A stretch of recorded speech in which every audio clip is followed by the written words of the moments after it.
અમદાવાદના સુભાષ બ્રિજ પર પડેલી તિરાડ બાદ હવે એમસી દ્વારા મોટો નિર્ણય લેવામાં આવ્યો છે। શહેરમાં 16 બ્રિજ પર ભારે લોડિંગ વાહનો પસાર ન થાય તેને લઈને એમસી દ્વારા રોક લગાવવામાં આવશે। સમગ્ર મામલે એમસી દ્વારા ટેન્ડર પ્રક્રિયા હાથ ધરવામાં આવશે, જેમાં 3 કરોડનું ટેન્ડર બહાર પાડવામાં આવ્યું છે। શહેરમાં 25 વર્ષ કે તેનાથી જૂના જે પણ બ્રિજ છે ત્યાં હાઇટ બેરિયર મૂકવામાં આવશે। મહત્વનું છે કે લોડિંગ વાહનો પસાર ન થાય તેવા બ્રિજની યાદીમાં Nehru bridge, Parikshit bridge, Baba Saheb Ambedkar bridge, Cadila bridge સહિત કુલ 16 બ્રિજનો સમાવેશ થાય છે। અમદાવાદ શહેરમાં આવેલા જૂના બ્રિજો ઉપર ગંભીરા બ્રિજની દુર્ઘટનાના કારણે થયા પછી આપણે અમદાવાદ બ્રિજનું 3 થી 4 મહિના પહેલાં આપણે એક ટેન્ડર બહાર પાડેલું। એમાં વન પાર્ટી ટેન્ડર આવતા અત્યારે આપણે ફરીથી રીઇન્વાઇટ ટેન્ડર કરી રહ્યા છીએ।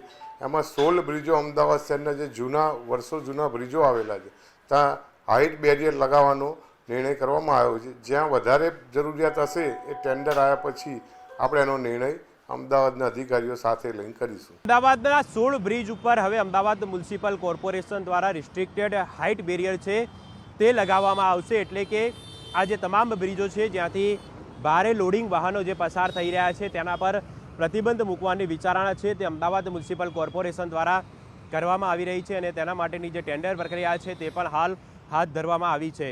મહત્વની બાબત તો એ છે કે 4 બ્રિજ ઉપર 1 અને 12 બ્રિજ ઉપર 2 એમ કુલ અલગ અલગ જગ્યાઓ પર આ પ્રકારે જે હાઇટ બેરિયર છે તે લગાવવામાં આવશે। લોકોની સુરક્ષાને ધ્યાનમાં રાખીને આ જે વિચારણા છે તે અમદાવાદ મ્યુનિસિપલ કોર્પોરેશન દ્વારા કરવામાં આવી રહી છે। ઉપરાંત વાત કરીએ તો ટ્રાફિકની સમસ્યા નિવારવા માટે જે ડ્રોનથી એરિયર સર્વે પણ કરવામાં આવી રહ્યો છે। અમદાવાદના સુભાષ બ્રિજ પર પડેલી તિરાડ બાદ હવે એમસી દ્વારા મોટો નિર્ણય લેવામાં આવ્યો છે। શહેરમાં 16 બ્રિજ પર ભારે લોડિંગ વાહનો પસાર ન થાય તેને લઈને એમસી દ્વારા રોક લગાવવામાં આવશે। સમગ્ર મામલે એમસી દ્વારા ટેન્ડર પ્રક્રિયા હાથ ધરવામાં આવશે, જેમાં 3 કરોડનું ટેન્ડર બહાર પાડવામાં આવ્યું છે। શહેરમાં 25 વર્ષ કે તેનાથી જૂના જે પણ બ્રિજ છે ત્યાં હાઇટ બેરિયર મૂકવામાં આવશે। મહત્વનું છે કે લોડિંગ વાહનો પસાર ન થાય તેવા બ્રિજની યાદીમાં Nehru bridge, Parikshit bridge, Baba Saheb Ambedkar bridge, Cadila bridge સહિત કુલ 16 બ્રિજનો સમાવેશ થાય છે।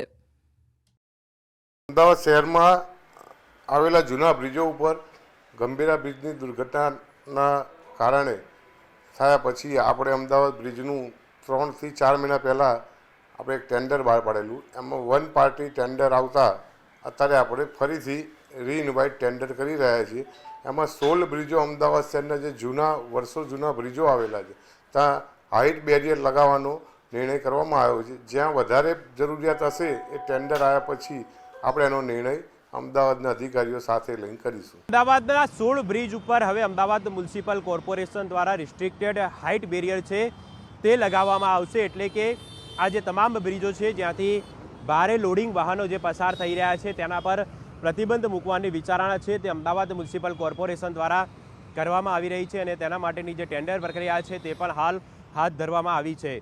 મહત્વની બાબત તો એ છે કે 4 બ્રિજ ઉપર 1 અને 12 બ્રિજ ઉપર 2 એમ કુલ અલગ અલગ જગ્યાઓ પર આ પ્રકારે જે હાઇટ બેરિયર છે તે લગાવવામાં આવશે। લોકોની સુરક્ષાને ધ્યાનમાં રાખીને આ જે વિચારણા છે તે અમદાવાદ મ્યુનિસિપલ કોર્પોરેશન દ્વારા કરવામાં આવી રહી છે। ઉપરાંત વાત કરીએ તો ટ્રાફિકની સમસ્યા નિવારવા માટે જે ડ્રોનથી એરિયર સર્વે પણ કરવામાં આવી રહ્યો છે।